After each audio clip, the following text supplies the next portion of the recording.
السلام علیکم ورحمۃ اللہ وبرکاتہ۔ بسم اللہ الرحمن الرحیم۔ الحمد للہ وکفی وسلام علی عبادہ الذین اصطفی، اما بعد فاعوذ باللہ من الشیطان الرجیم۔ بسم اللہ الرحمن الرحیم۔ اليوم اکملت لکم دینکم واتممت علیکم نعمتی ورضیت لکم الاسلام دینا۔ وقال تعالی ألم يجدك يتيما فآوى ووجدك ضالا فهدى ووجدك عائلا فأغنى، صدق الله العظيم۔ وقال النبي صلى الله تعالى عليه وسلم لا يؤمن أحدكم حتى يكون هواه تبعا لما جئت به، أو كما قال صلى الله تعالى عليه وسلم۔ اللهم صل على سيدنا محمد وعلى آل سيدنا محمد وبارك وسلم۔ اللهم صل على سيدنا محمد وعلى آل سيدنا محمد وبارك وسلم۔ اللهم صل على سيدنا محمد وعلى آل سيدنا محمد وبارك وسلم۔ سلام اس پر کہ جس نے بے کسوں کی دستگیری کی، سلام اس پر کہ جس نے بے کسوں کی دستگیری کی، سلام اس پر کہ جس نے بادشاہی میں فقیری کی، سلام اس پر کہ اسرار محبت جس نے سکھلائے، سلام اس پر کہ اسرار محبت جس نے سکھلائے، سلام اس پر کہ جس نے زخم کھا کر پھول برسائے، سلام اس پر کہ جس کے گھر میں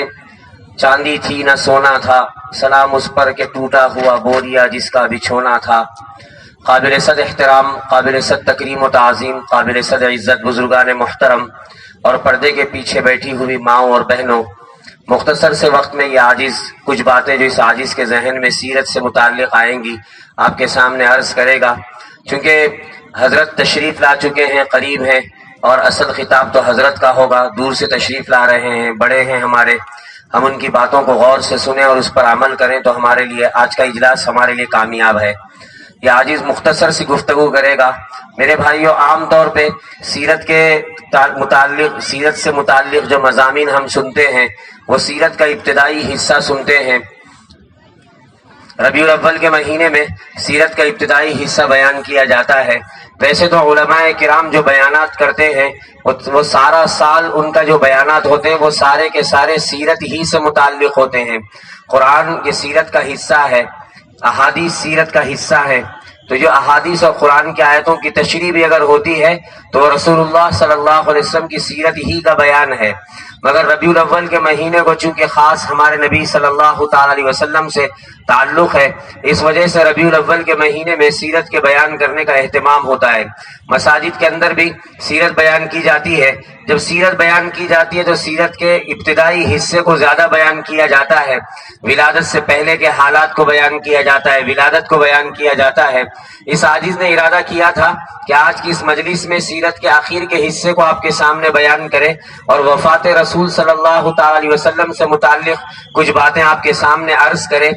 اس ارادے کے ساتھ یہ عاجز آیا ہوا تھا، مگر لگتا ایسا ہے کہ شاید اتنا وقت نہ ملے کہ تفصیل سے آپ کے سامنے بیان کر سکے، اس لیے مختصراً اور کسی قدر تیزی کے ساتھ یہ عاجز آپ کے سامنے وہ حصہ بیان کرتا ہے۔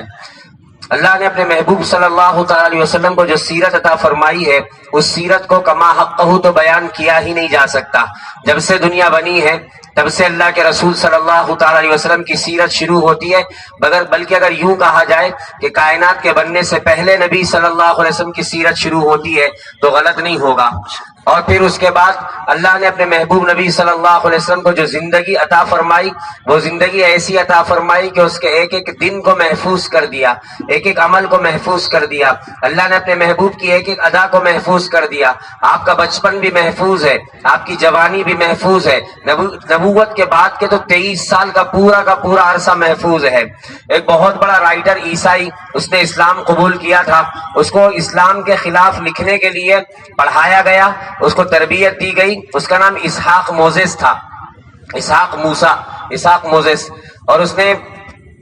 ریسرچ کی سیرت کے اوپر اور ریسرچ کے درمیان میں ہی اسلام قبول کر لیا۔ اسلام قبول کرنے کے بعد 1998 میں اس نے اللہ کے رسول صلی اللہ علیہ وسلم کی سیرت انگلش میں لکھی، اور اس سیرت کے اندر لکھتا ہے ایک اپنے سے پہلے کے ایک رائٹر کا تذکرہ کر کے لکھتا ہے کہ ڈاکٹر بنجامن جیکب نام کے ایک رائٹر نے اللہ کے رسول صلی اللہ علیہ وسلم کی سیرت لکھی۔ وہ بھی ویسے ہی اسلام کے خلاف ریسرچ کرنے کے لیے اس کو بھیجا گیا تھا، پڑھایا گیا تھا، عربی سکھائی گئی تھی، لیکن جب سیرت کا مطالعہ کیا تو مسلمان ہو گیا۔ مسلمان ہونے کے بعد سیرت لکھی، اور سیرت کے اندر وہ لکھتا ہے، شروع میں لکھتا ہے کہ اللہ کے رسول صلی اللہ تعالی علیہ وسلم کے زمانے میں صحابہ کرام رضوان اللہ تعالی علیہ مجمعین اونٹ اور بکریاں چرانے والے، اور انہیں اپنے محبوب کی زندگی کو محفوظ کیا۔ وہ کہتا ہے کہ صحابہ نے اللہ کے رسول کی زندگی کو ایسے محفوظ کیا ہے کہ اگر ہم نبی کی زندگی کے دنوں کا چارٹ بنانا چاہے تو بنا سکتے ہیں کہ فلاں دن آپ نے یہ کام کیا، فلاں دن یہ کام کیا۔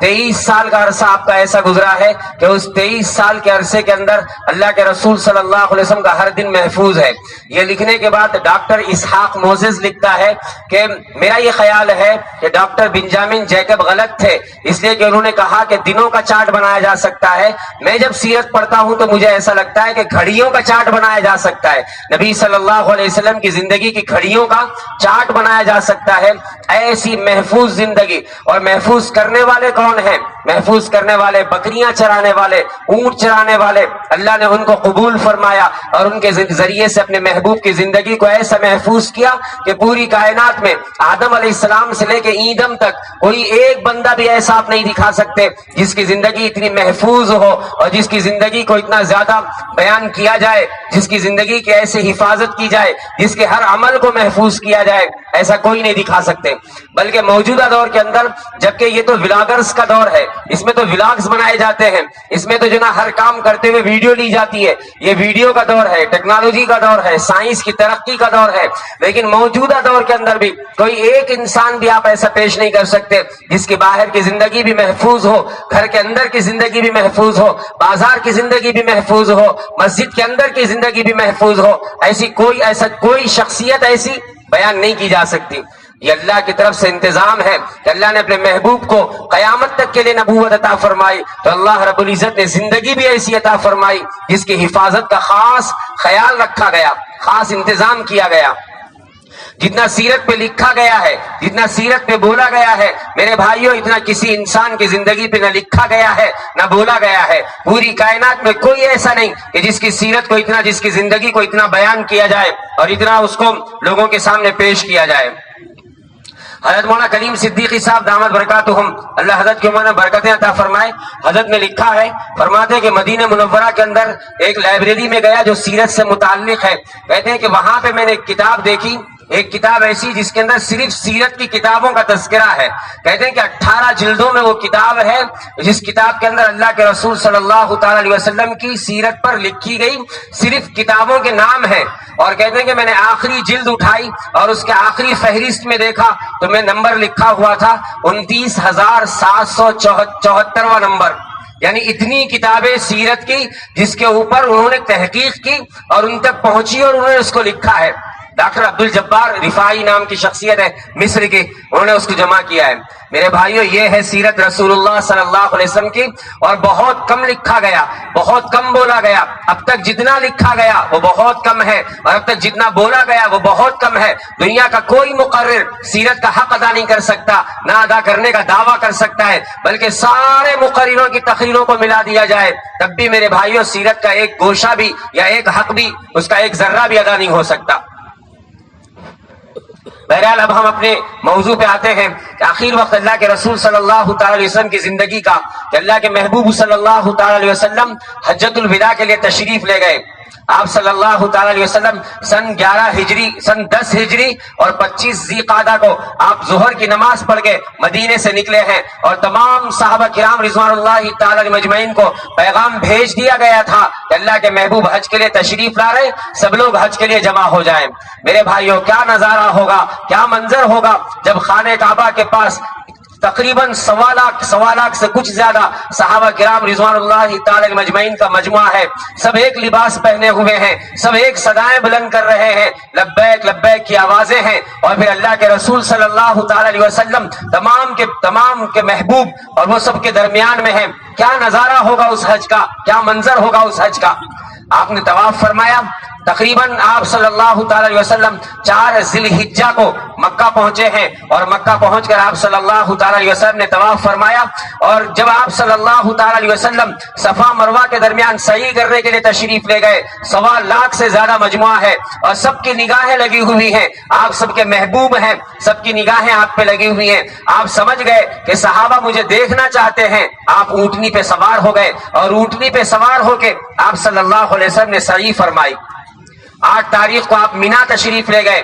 پھر رات وہاں پہ قیام فرمایا، پھر 9 تاریخ کو اتفاقاً یہ 9 تاریخ جمعہ کے دن آئی ہوئی ہے، عرفات کے میدان میں آپ تشریف لے گئے، ظہر کی نماز کا وقت ہے، ظہر کی نماز اور عصر کی نماز 2 نمازیں ملا کے آپ نے پڑھائی، اور اس کے بعد آپ نے خطبہ ارشاد فرمایا۔ یہ خطبہ میرے بھائیوں بلیغ خطبہ ہے، یہ فصیح و بلیغ خطبہ ہے، یہ ایسا خطبہ ہے کہ اس میں مومن کو زندگی کیسے گزارنی چاہیے اللہ کے رسول صلی اللہ تعالی علیہ وسلم نے اس خطبے کے اندر بیان فرمایا کہ مومن کو زندگی کیسے گزارنی چاہیے۔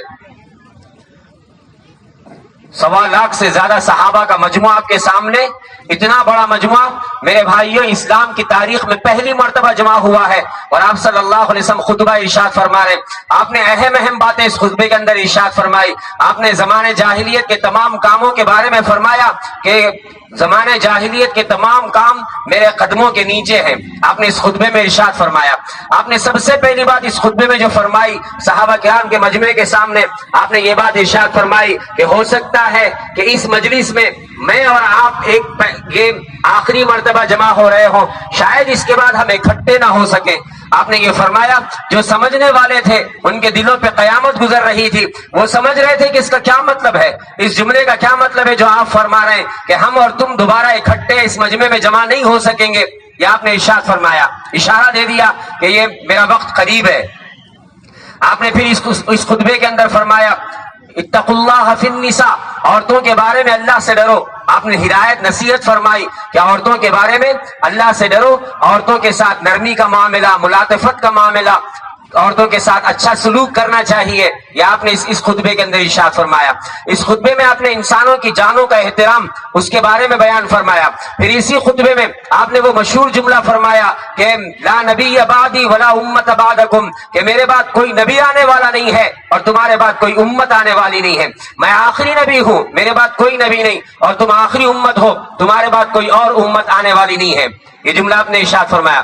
ایسی بہت ساری باتیں آپ نے اس خطبے کے اندر ارشاد فرمائی۔ اس میں آپ نے یہ بھی ارشاد فرمایا کہ آج کے بعد کسی عربی کو کسی اجمی پر، کسی اجمی کو کسی عربی پر، کسی گورے کو کسی کالے پر، کسی کالے کو کسی گورے پر کوئی فضیلت نہیں ہے مگر تقوی کے۔ ان اکرمکم عند اللہ اتقاکم، اللہ کے پاس تمہاری صورتیں نہیں دیکھی جاتی، تمہارے حسب نسب نہیں دیکھے جاتے، تمہارا خاندان نہیں دیکھا جاتا، تمہاری دنیا کی حیثیت نہیں دیکھی جاتی، اللہ کے پاس تمہارا تقوی دیکھا جاتا ہے۔ آپ نے اس کے اندر گفتگو فرمائی۔ یہ بہت بلیغ خطبہ ہے جو آپ صلی اللہ علیہ وسلم نے ارشاد فرمایا۔ 2 خطبے ہیں، ایک اور خطبہ جو آپ نے بعد میں مینا میں فرمایا، وہ خطبہ بھی بہت مشہور، اس میں بھی آپ صلی اللہ تعالی علیہ وسلم نے بہت ساری اہم باتیں بیان فرمائی۔ انصار کی فضیلت آپ نے بیان فرمائی، اس کے اندر انصار کا تذکرہ فرمایا۔ اس کے اندر آپ نے یہ بھی فرمایا کہ تمہارا خون، تمہارا مال، تمہاری عزتیں ایک دوسرے پر ایسی حرام ہیں جیسے یہ دن عرفات کے میدان میں آپ فرما رہے ہیں کہ جیسے یہ دن تمہارے اوپر حرمت والا ہے، عزت والا ہے، جیسے یہ مہینہ عزت والا ہے، جیسے یہ شہر عزت والا ہے، ایسے ہی تمہاری جانیں، تمہارے مال ایک دوسرے کے اوپر حرام ہے۔ میرے بھائیو، یہ حجۃ الوداع ہے، اس کا یہ خطبہ ارشاد فرمانے کے بعد اللہ کے رسول صلی اللہ علیہ وسلم پہ وہ مشہور آیت نازل ہوئی جو آیت اس عاجز نے خطبے میں پڑھی ہے، تلاوت کی ہے۔ الیوم اکملت لکم دینکم واتممت علیکم نعمتی ورضیت لکم الاسلام دینا، سورہ مائدہ کی آیت ہے۔ اللہ فرما رہے ہیں کہ آج میں نے تمہارا دین تم پر مکمل کر دیا اور اپنی نعمت کو تمہارے اوپر تام کر دیا، اور تمہارے لیے اسلام کو میں نے مذہب بنانے کے لیے تمہارے اسلام کو میں راضی ہو گیا اسلام کے لیے۔ یہ آیت نازل ہوئی۔ اس کے بعد پھر اللہ کے رسول صلی اللہ علیہ وسلم دعا کرنے کے لیے کھڑے ہوئے۔ میرے بھائیوں بیان کرنے والے بیان کرتے ہیں کہ تقریباً 7 گھنٹے تک رسول اللہ صلی اللہ علیہ وسلم جبل رحمت کے دامن میں کھڑے ہو کر دعائیں مانگتے رہے، دعائیں کرتے رہے، اپنی امت کے لیے روتے رہے، بلکتے رہے، تڑپتے رہے۔ میں اور آپ دعائیں کرتے ہیں، ہم اپنے لیے مانگتے ہیں تو میرے بھائیوں آدھا گھنٹہ نہیں مانگ سکتے، 15-20 منٹ نہیں مانگ سکتے، زمانہ گزر جاتا ہے اللہ کے سامنے ہاتھ پھیلا کے، زمانہ گزر جاتا ہے آنسو بہا کے اللہ کے سامنے، زمانہ گزر جاتا ہے میرے بھائیوں اپنی مرادیں اپنی ضرورتیں اللہ کے سامنے رکھتے ہوئے، زمانہ گزر جاتا ہے اور اللہ کے محبوب اپنی امت کے لیے مانگ رہے۔ 7 گھنٹے لگاتار مسلسل جبل رحمت کے دامن میں ہاتھ کھڑے کر کے کھڑے ہو کر اللہ کے محبوب صلی اللہ علیہ وسلم نے دعا مانگی ہے۔ بہت ساری دعائیں نقل کی گئیں، ان میں سے ایک دعا جو مشہور دعا ہے، اللہم انک تسمع کلامی وترى مکانی وتعلم سری وعلانیتی لا یخفی علیک من شیء من امری، یہ مشہور دعا ہے جو اللہ کے رسول صلی اللہ علیہ وسلم اس کے اندر مانگ رہے ہیں، اور دعا مانگتے مانگتے تڑپ جاتے ہیں اور کہتے ہیں انا البائس الفقیر المستغیث المستجیر الوجل المشفق المقر المعترف بذنوبی اسألک مسألة المسکین ابتہل الیک ابتحال المذنب الذلیل ادعوک دعاء الخائف الضریر دعاء من خضعت لک رقبت وفازت لک عیناہ وذل لك جسم ورغم لك انف اللهم لا تجعلني بدعائك شقيا وكن بي رؤوفا رحيما یا خیر المسولین یا خیر المعطین۔ اگر وقت رہتا تو یہ عاجز اس کا ترجمہ کرتا، اتنی بہترین دعا کہ جس کے ایک ایک لفظ سے میرے بھائیوں عاجزی ٹپک رہی ہے، انکساری ٹپک رہی ہے، انابت ٹپک رہی ہے۔ اور یہ مانگنے والی شخصیت کون ہے؟ یہ کائنات اولین اور آخرین کے امام، یہ میرے بھائیو انبیاء کے سردار ہیں جو اللہ کے سامنے عاجزی اور گڑ گڑا کر عاجزی اور انکساری کے ساتھ دعائیں مانگ رہے ہیں۔ جبل رحمت کے دامن میں اللہ کے محبوب صلی اللہ علیہ وسلم نے یہ دعائیں مانگی۔ پھر آپ صلی اللہ علیہ وسلم حج سے واپس فارغ ہو کے تشریف لائے، اور اس حج کے اندر آپ نے بہت ساری ایسی علامتیں بتا دی تھی جن سے صحابہ کو سمجھ میں آ جائے۔ آپ نے حج سے پہلے کہا تھا کہ حج ساتھ میں کرنا اور مجھ سے سیکھ لو مسئلہ، اس لیے کہ آگے مسئلہ سیکھنے کا موقع نہیں ملے گا، حج کے مسائل مجھ سے سیکھ لو، آپ نے ارشاد فرمایا تھا۔ اسی حج کے درمیان میں سورہ نصر نازل ہوئی جس کے اندر اللہ رب العزت نے اس میں بھی اطلاع دی کہ آپ صلی اللہ علیہ وسلم کا مشن مکمل ہو چکا ہے۔ الیوم اکملت لکم آیت، اور پھر سورہ نصر اور بہت ساری ایسی علامتیں جن سے یہ سمجھ میں آ گیا تھا کہ یہ آپ صلی اللہ علیہ وسلم کا وقت قریب ہے۔ آپ مکے سے جب لوٹنے لگے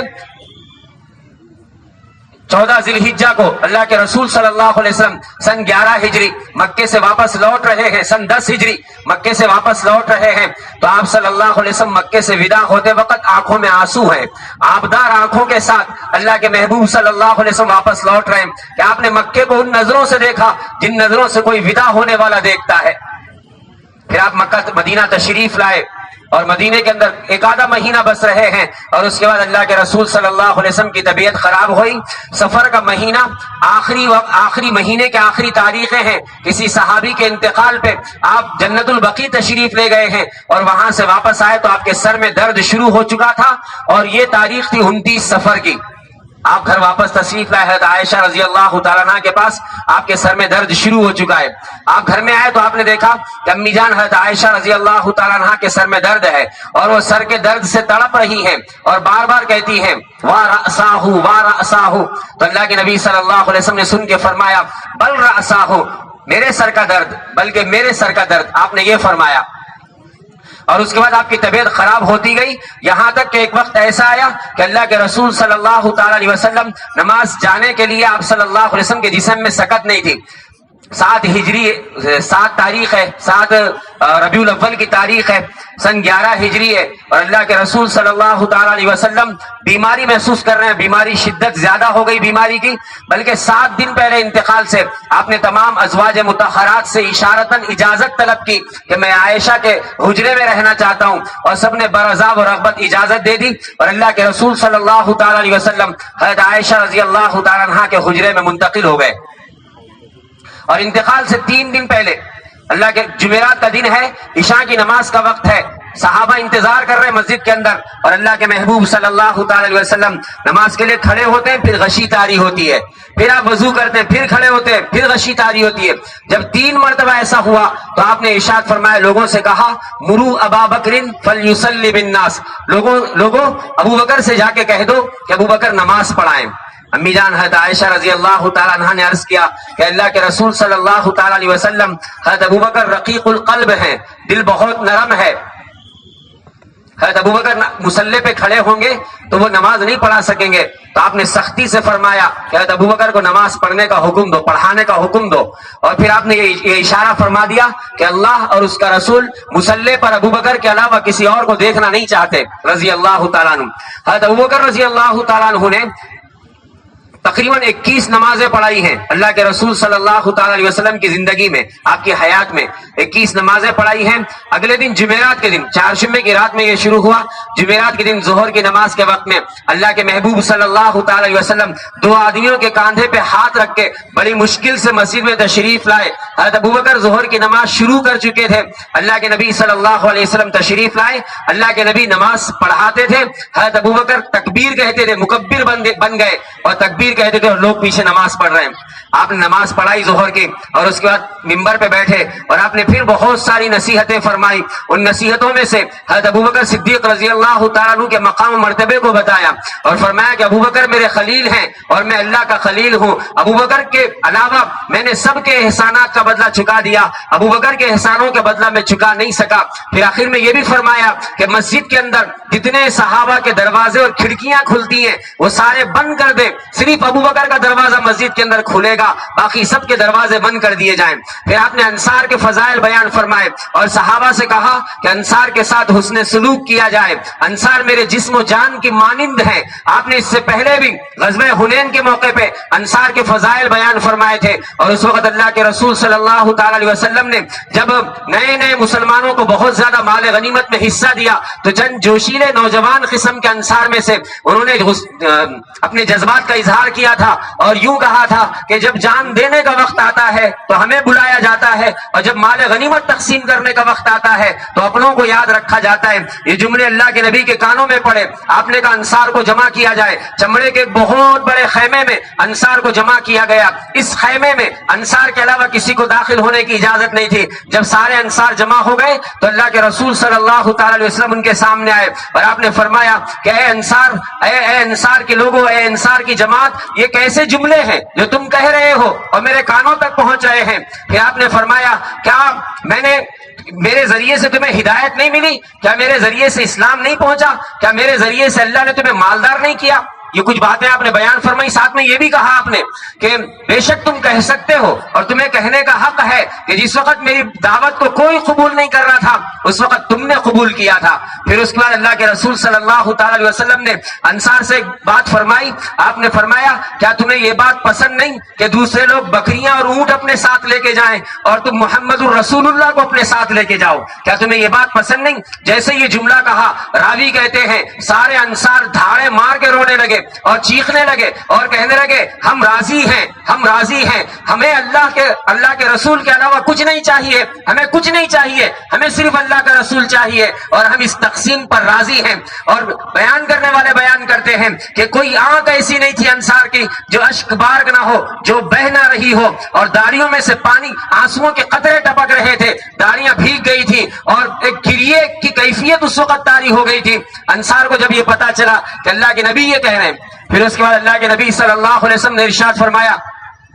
کہ میں انصار کے ساتھ ہوں۔ آپ نے فرمایا کہ اگر انصار ایک گھاٹی میں چلے اور دوسرے لوگ دوسری گھاٹی میں چل رہے ہوں تو میں اس گھاٹی میں چلوں گا جس میں انصار چل رہے ہیں۔ پھر آپ نے یہ بھی ارشاد فرمایا کہ انصار میرے لیے میرے کپڑے کی طرح ہے جو میرے جسم سے لگا ہوا ہے، اور دوسرے لوگ اوپر کے کپڑے کی طرح ہیں۔ یہ اللہ کے نبی صلی اللہ علیہ وسلم نے انصار کے فضائل بیان فرمائے تھے۔ آخری خطبے میں بھی آپ نے انصار کے فضائل بیان فرمائے اور اس میں اشارہ اس طرف کر دیا کہ انصار خلیفہ نہیں بنیں گے، انصار وزیر بنیں گے اور مہاجرین خلیفہ بنیں گے۔ بہرحال اللہ کے رسول صلی اللہ علیہ وسلم نے اس وقت بہت ساری نصیحتیں فرمائی اور پھر اس کے بعد آپ تشریف لے آئے۔ 3 دن تک اللہ کے رسول صلی اللہ علیہ وسلم مسجد نہیں آ سکے، مسجد میں نمازیں ہو رہی ہیں اور صحابہ پر عجیب کیفیت طاری ہے، صحابہ پر عجیب کیفیت طاری ہے۔ اخیر میں میرے بھائیوں پیر کا دن ہے، اللہ کے رسول صلی اللہ تعالی علیہ وسلم کا آخری دن، وہ دن میرے بھائیوں جو دن انسانی تاریخ کا سب سے زیادہ سیاہ دن یا سب سے زیادہ المناک دن یا سب سے زیادہ میرے بھائیوں صدمے والا دن ہے، وہ دن آیا، فجر کی نماز کا وقت ہے، حضرت ابوبکر رضی اللہ عنہ مصلی پہ کھڑے ہیں، صحابہ صف بنا کے کھڑے ہیں کہ اللہ کے رسول صلی اللہ تعالی علیہ وسلم نے اپنے حجرے میں سے باہر آپ جھانکے، پردہ ہٹایا اور پردہ ہٹا کے اپنے صحابہ کو دیکھا، سامنے صحابہ صف بنا کے کھڑے ہوئے ہیں اور اللہ کے محبوب نبی صلی اللہ علیہ وسلم کے چہرے پہ چمک ہے، روشنی ہے۔ حضرت انس کہتے ہیں کہ ہمیں دیکھ کر اللہ کے نبی کا چہرہ ایسے چمکنے لگا، ہمیں یوں لگا جیسے یہ قرآن کا ایک ورق ہے، ہمیں یوں لگا جیسے قرآن کا ورق ہے، ایسے آپ کا چہرہ چمک رہا ہے۔ قریب تھا کہ خوشی کی شدت میں صحابہ کی صفیں درہم برہم ہو جاتی اور سب آپ کو دیکھنے کے لیے ٹوٹ پڑتے کہ آپ نے پردہ برابر کر دیا۔ یہ آخری وقت تھا جب امام الانبیاء صلی اللہ تعالی علیہ وسلم نے اپنی امت کو اجتماعی حالت میں دیکھا تھا، اور وہ اجتماعی حالت نماز کی حالت تھی، یعنی محبوب نے آخری مرتبہ امت کو دیکھا ہے تو نماز کی حالت میں دیکھا ہے، اور آپ نے چہرہ پردہ برابر کر دیا، مطمئن ہو کے لوٹ گئے۔ کتنی خوشی اس وقت آپ کو محسوس ہو رہی ہوگی۔ ایک وقت تھا کوئی پوچھنے والا نہیں تھا، کوئی ساتھ دینے والا نہیں تھا، مکے کا ذرہ ذرہ دشمن بنا ہوا تھا اور ہر کوئی دشمنی نبھانے پہ تلا ہوا تھا، کوئی ساتھ دینے والا نہیں تھا۔ ایک وقت تھا کہ آپ طائف سے واپس تشریف لا رہے اور پتھروں کی برسات آپ کے جسم پہ اتنی ہو رہی ہے کہ آپ کا جسم سارا کا سارا لہو لہان ہو چکا ہے، اور ایک وقت یہ ہے کہ 23 سال کی محنت آپ کی آنکھوں کے سامنے ہے۔ نماز کی حالت میں کیا کیفیت اور کتنی خوشی اس وقت رسول اللہ صلی اللہ علیہ وسلم کو ہوئی ہوگی کہ جس مشن کے لیے اللہ نے بھیجا تھا، جس کام کے لیے اللہ نے بھیجا تھا، وہ کام تکمیل پا چکا ہے۔ ایک ایسی امت وجود میں آ چکی ہے جو متحد ہے، جو جڑی ہوئی ہے، جو صفوں میں کاندھے سے کاندھا ملا کر نماز پڑھتی ہے اور صف میں کھڑی ہوتی ہے۔ کیا کیفیت اللہ کے محبوب صلی اللہ علیہ وسلم کی خوشی کی اس وقت ہوئی ہوگی۔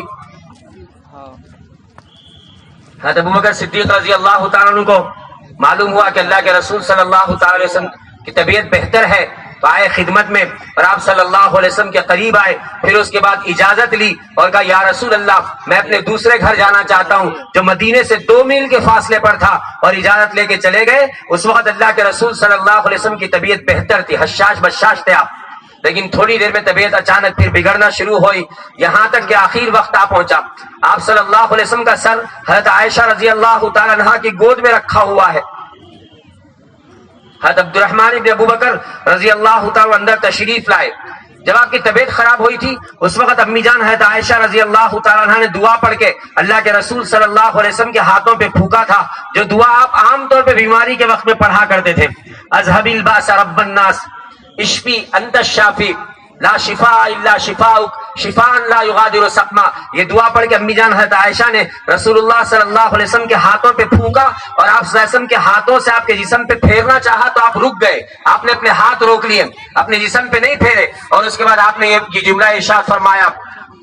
اللہم اغفر لی الحقنی بالرفیق الاعلی، اللہ میری مغفرت فرمائے، میں رفیق اعلیٰ سے ملنا چاہتا ہوں، یعنی اللہ سے ملنا چاہتا ہوں۔ آپ نے دعا پڑھ کے اپنے جسم پہ ہاتھ نہیں پھیرے۔ بہرحال آخری وقت ہے، حضرت عائشہ رضی اللہ تعالیٰ عنہ کی گود میں سر ہے، عبد الرحمن بن ابوبکر رضی اللہ تعالیٰ اندر تشریف لائے، ہاتھوں میں مسواک ہے، تو اللہ کے نبی صلی اللہ علیہ وسلم کی نظر مسواک کے اس کٹے پہ جم گئی جو حضرت عبد الرحمن بن ابوبکر رضی اللہ تعالیٰ کے ہاتھوں پہ تھا۔ امی جان حضرت عائشہ رضی اللہ تعالیٰ عنہ مزاج شناس تھی، سمجھ گئی کہ اللہ کے محبوب مسواک کرنا چاہتے ہیں، ایک مسواک لی اور اس کو چبایا اپنے دانتوں سے، اور اللہ کے نبی صلی اللہ علیہ وسلم کے دانتوں پہ اس مسواک کو پھیرا۔ خود فرمایا کرتی تھی کہ میں وہ خوش نصیب عورت ہوں کہ آخری مرتبہ جب رسول اللہ صلی اللہ علیہ وسلم دنیا سے تشریف لے گئے تو آپ کے لعاب کے ساتھ میرا لعاب ملا ہوا تھا، کہ مسواک چبا کے اللہ کے نبی صلی اللہ علیہ وسلم کے دانتوں سے لگایا تھا۔ پھر اس کے بعد تھوڑی دیر کے بعد اللہ کے رسول صلی اللہ تعالی علیہ وسلم کی زبان مبارک سے اپنی امت کے لیے پھر ایک نصیحت نکلتی ہے، جاری ہوتی ہے، اور آپ فرما رہے ہیں الصلاۃ الصلاۃ وما ملکت ایمانکم، پھر کبھی کہتے ہیں اللہم بالرفیق الاعلی، پھر آپ کی زبان سے یہ دعا بھی نکلی اللہم اعنی علی سکرات الموت، اللہم اعنی علی سکرات الموت، اور پھر ساتھ میں اللہ کے نبی صلی اللہ علیہ وسلم یہ جملہ بار بار کہنے لگے الصلاۃ الصلاۃ وما ملکت ایمانکم، اور بعض روایتوں میں آتا ہے یہ جملہ بھی آپ نے کہا انفروا بعث اسامہ، اور آپ کی زبان پہ جملہ بار بار آ رہا ہے الصلاۃ الصلاۃ وما ملکت ایمانکم. آپ دنیا سے تشریف لے جا رہے ہیں, آخری وقت ہے, نہ آپ اپنے بچوں کو یاد کر رہے ہیں, نہ آپ اپنی بیٹیوں کو یاد کر رہے ہیں, نہ اپنے ازواج مطہرات کے بارے میں کوئی ہدایت دے رہے ہیں, نہ حسن و حسین کے بارے میں کچھ کہہ رہے ہیں. آخری وقت میں محبوب کائنات حضرت محمد مصطفیٰ صلی اللہ علیہ وسلم کی زبان سے اگر کوئی جملہ نکل رہا ہے, وہ جملہ میرے اور آپ کی ہدایت کے لیے, میری اور آپ کی نصیحت کا جملہ نکل رہا ہے. الصلاۃ الصلاۃ, اے میری امت یاد رکھنا, نماز نہیں چھوڑنا, نماز نہیں چھوڑنا. الصلاۃ الصلاۃ, نماز نہیں چھوڑنا. وما ملکت ایمانکم, اور جو تمہارے ماتحت ہیں ان ماتحتوں کا خیال کرنا, ان ماتحتوں کی خبر گیری کرنا نہ چھوڑو. نماز نہ چھوڑو, ماتحتوں کے ساتھ اچھا سلوک کرو. امی جان حضرت عائشہ رضی اللہ تعالیٰ فرماتی, یہی جملہ بار بار زبان سے نکلنے لگا, یہاں تک کہ میں نے کان خرید کیے. آپ یہی جملہ کہتے کہتے آخر میں پھر آپ صلی اللہ علیہ وسلم کا وصال ہو گیا, آپ دنیا سے تشریف لے گئے. میرے بھائیوں, یہ سب سے زیادہ المناک دن اور صدمے والا دن ہے. جیسے ہی باہر خبر پہنچی کہ آپ صلی اللہ تعالی علیہ وسلم کا وصال ہوا, اس وقت زوال کا وقت تھا, پیر کا دن تھا, زوال کا وقت.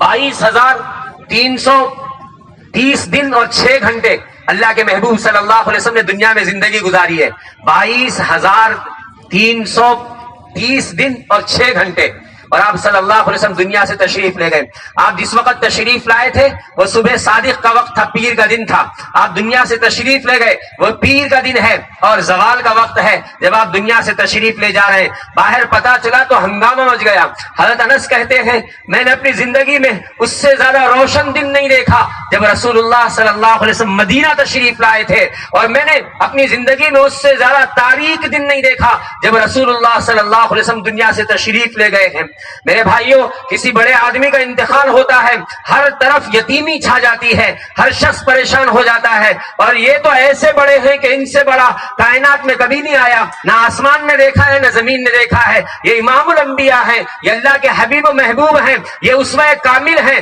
یہ ایسی ہستی ہیں کہ اللہ رب العزت کو ان سے زیادہ کسی اور سے محبت نہیں ہے. اور یہ دنیا سے تشریف لے گئے تو اس وقت مدینے کا کیا عالم ہوگا.